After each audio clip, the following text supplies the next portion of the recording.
What if I told you that some of the most valuable health support plants in the world aren't rare, exotic, or expensive?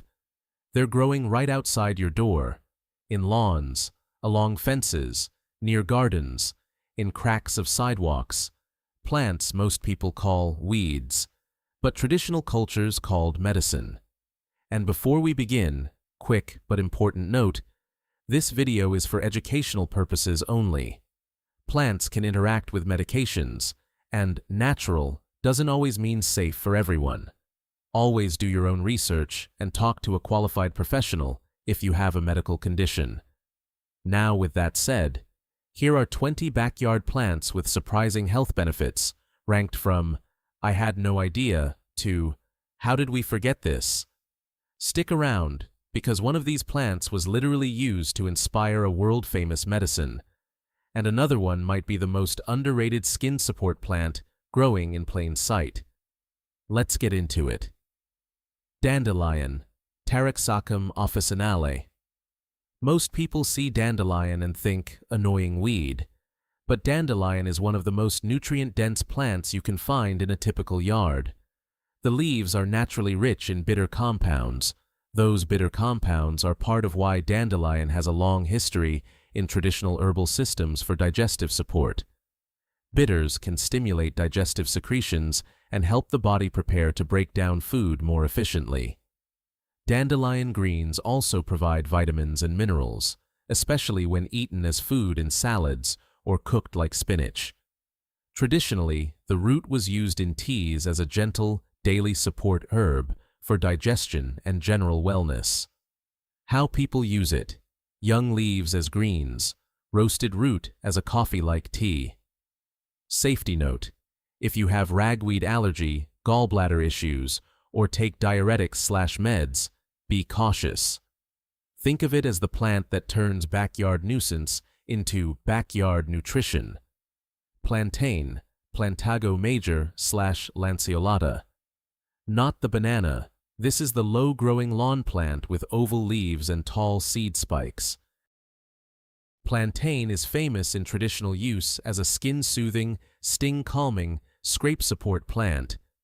When crushed, the fresh leaves release compounds that can calm irritated skin and support the skin's natural recovery process. Traditionally, people used it for insect bites, minor cuts, and hot, itchy spots, especially outdoors, where you don't have a full first aid kit. It's also been used in teas for throat comfort because it has soothing constituents. How people use it: crush a clean leaf and apply externally, or brew a mild tea.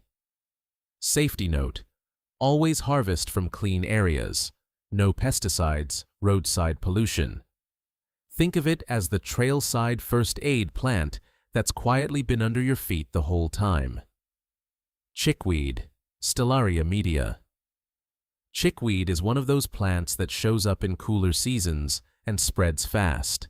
Soft stems, tiny leaves, little white star-shaped flowers. Traditionally, chickweed is associated with cooling, soothing support, especially for irritated skin.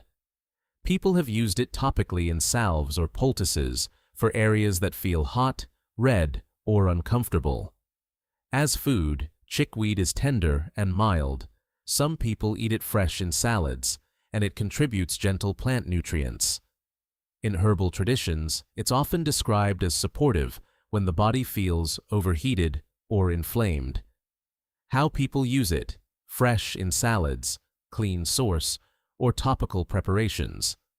Safety note: correct identification matters. Don't confuse with lookalikes. Think of chickweed as nature's cooling green, a soft plant with surprisingly calming reputation. Calendula, Calendula officinalis. Calendula is often grown on purpose because it looks pretty, but it's also one of the most respected traditional skin support plants. The petals contain flavonoids and triterpenoids, plant compounds associated with soothing antioxidant activity. In traditional European herbal use, calendula was applied to dry, irritated, or rough skin and used in salves for everyday minor skin issues. Calendula is not about dramatic promises, it's about consistency, gentle support, day after day, for the skin barrier. How people use it: infused oil plus beeswax for salve, gentle skin rinse. Safety note: possible allergy in sensitive people, Asteraceae family. Think of it as the quiet professional of backyard herbalism, simple, reliable, and respected. Yarrow, Achillea millefolium.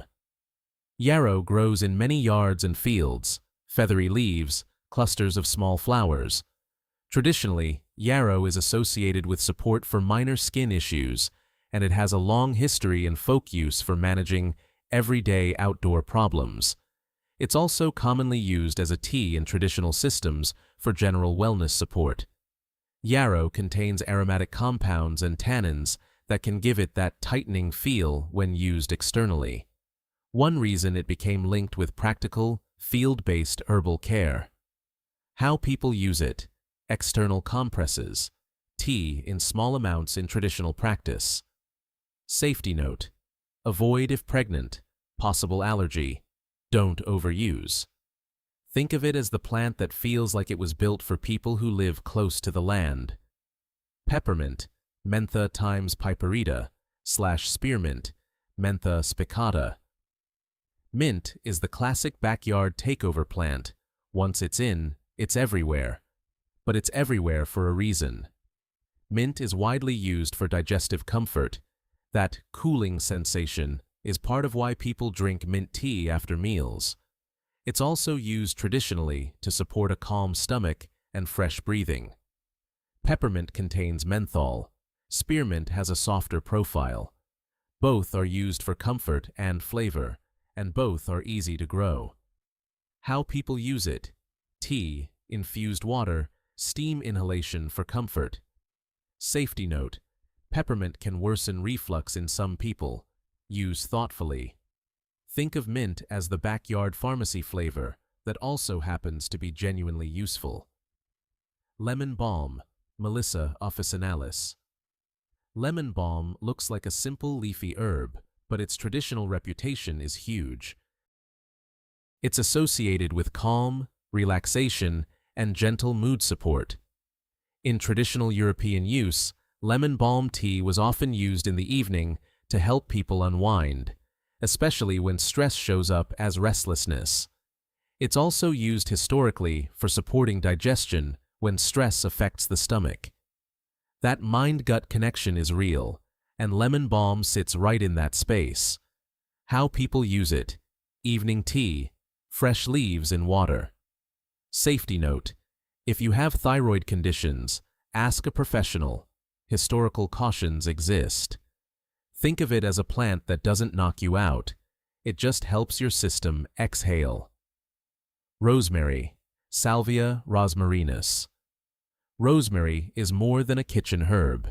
It has a long history associated with memory and mental clarity in traditional lore. Modern interest in rosemary often focuses on its aromatic compounds and antioxidant activity. Traditionally, it was used in teas, infused oils, and even as a fragrance for clear thinking. It's also used in culinary amounts to support digestion, especially with heavier meals.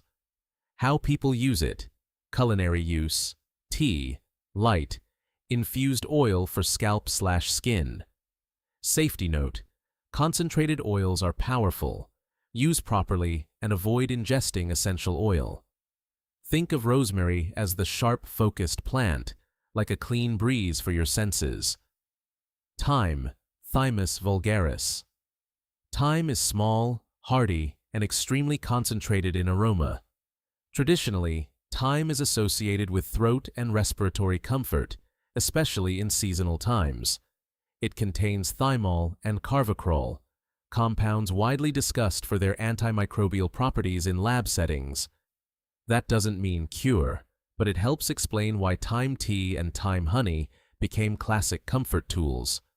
How people use it: tea with honey, culinary use, gentle steam. Safety note: strong teas can be intense. Start mild. Think of thyme as the plant that shows you small things can carry big power. Sage, Salvia officinalis. Sage has an ancient reputation for supporting the mouth and throat. Traditional use includes sage gargles for throat comfort and sage tea in small amounts for digestive support. Sage is also known for its strong, drying nature. One reason it's used carefully and not consumed in huge quantities. How people use it: gargle, not swallow; mild tea, culinary. Safety note: avoid high doses. Certain compounds can be problematic in excess. Pregnancy caution. Think of sage as the strong teacher herb. Effective, but it expects respect. Nettles, Urtica dioica. Yes, the stingy one. Nettle is one of the most nutritious wild greens used traditionally in many cultures. Once cooked or dried, the sting disappears, and what's left is a mineral-rich plant often used as a food and tea. Traditionally, nettle tea is used for general nourishment and seasonal comfort. Many people also associate nettle with joint comfort as part of broader wellness routines. How people use it: cooked as greens, dried leaf tea. Safety note: gloves for harvesting, medication interactions possible, diuretics, blood pressure meds. Think of nettle as the plant that stings you once, then supports you for weeks. Purslane, Portulaca oleracea. Purslane is a thick, succulent-like ground plant that many people pull out without realizing it's edible. It's famous as a wild edible because it contains plant nutrients and is often cited as a notable source of omega-3 fatty acids for a leafy green. It also contains antioxidants. Traditionally, it's been used as a cooling food, especially in hot seasons. How people use it: salads, pickled, cooked like greens. Safety note: it can be high in oxalates. Avoid large amounts if you're prone to kidney stones. Think of purslane as the edible ground cover that acts like a free salad bar. Garlic chives/wild onion, Allium species. If you have any kind of wild onion or garlic chive, you've got one of the most classic folk wellness plants. Alliums are known for their sulfur compounds, responsible for the strong smell and much of the traditional reputation around immune support and heart health. How people use it: culinary, daily small amounts. Safety note: don't confuse with toxic lookalikes, like lily of the valley leaves. If it doesn't smell like onion/garlic, don't eat it. Think of alliums as the plant family that makes food taste better and has a long wellness history while doing it. Clover, Trifolium species. Clover is everywhere, and that's exactly why it gets ignored. Red clover in particular has a history in traditional herbal use for women's wellness and skin comfort. It contains isoflavones, plant compounds with mild estrogen-like activity. It's often used gently, over time, rather than as an instant effect. How people use it: dried blossoms as tea. Safety note: hormone-sensitive conditions and blood thinners. Use caution. Think of clover as the meadow tea that people underestimated because it's too common. Violet, Viola species. Wild violets aren't just pretty. They've been used traditionally as a gentle plant for skin and seasonal comfort. Violet leaves and flowers are associated with soothing, mucilage-like constituents and mild supportive properties. Historically, violet syrups were used for throat comfort. How people use it: flower syrups, tea, gentle topical preparations. Safety note: use clean sources, correct identification. Think of violet as a plant that looks delicate, but carries a surprisingly practical tradition. Chamomile, Matricaria chamomilla. If you grow it. If you have chamomile in your garden, you're sitting on one of the most popular, calm herbs on earth. Traditionally, chamomile is used for relaxation, sleep readiness, and digestive comfort. It's gentle, widely tolerated, and used in teas globally. How people use it: tea, compresses for skin comfort. Safety note: allergy possible. ragweed family. Think of chamomile as the plant equivalent of a warm blanket. Aloe Vera, Aloe barbadensis, common backyard/patio plant. Aloe is famous for a reason. Topically, aloe gel is widely used for soothing sun-exposed skin and supporting comfort when skin feels irritated. People often keep it as a living first aid gel. How people use it: fresh gel externally. Safety note: internal use is controversial and can be unsafe depending on preparation. Stick to topical unless you truly know what you're doing. Think of aloe as a plant that feels like it was designed to live right next to humans. Lavender, Lavandula species. Lavender is associated with calm for centuries. Its aroma is used traditionally for relaxation, and lavender teas and sachets are classic for winding down. It's also used topically, properly diluted, for skin comfort. How people use it: aroma, tea, mild, baths. Safety note: essential oil must be diluted. Avoid overuse. Think of lavender as calm you can smell. Pine needles, Pinus species. If you have pines nearby, pine needles have a long history as a survival tea, especially in winter, because they contain vitamin C and aromatic compounds. People used pine needle tea traditionally for seasonal support and general resilience. How people use it: mild tea from correct pine species. Safety note: correct identification is critical. Some evergreen species are toxic. Never assume, verify. Think of pine as the forest's winter resource hiding in plain sight. Willow, Salix species, the original inspiration plant. And here's the closer. Willow bark is historically famous because it contains salicin-related compounds, part of what inspired the development of aspirin-like medicines. Traditional use includes teas for discomfort and fevers in old herbal systems. The key idea isn't that willow is better than medicine. It's that nature provided a chemical blueprint humans later refined. How people use it: historically as bark tea. Modern use is cautious. Safety note: serious interaction risks with blood thinners, aspirin sensitivity, stomach issues. This is not casual. Respect it. Think of willow as the plant that reminds you. A huge part of modern medicine started as backyard knowledge.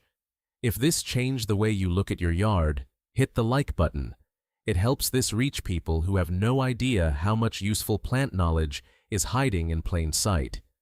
And comment below: which one of these grows near you right now? Subscribe for more videos like this, because once you realize what's growing around you, you'll never see a weed the same way again.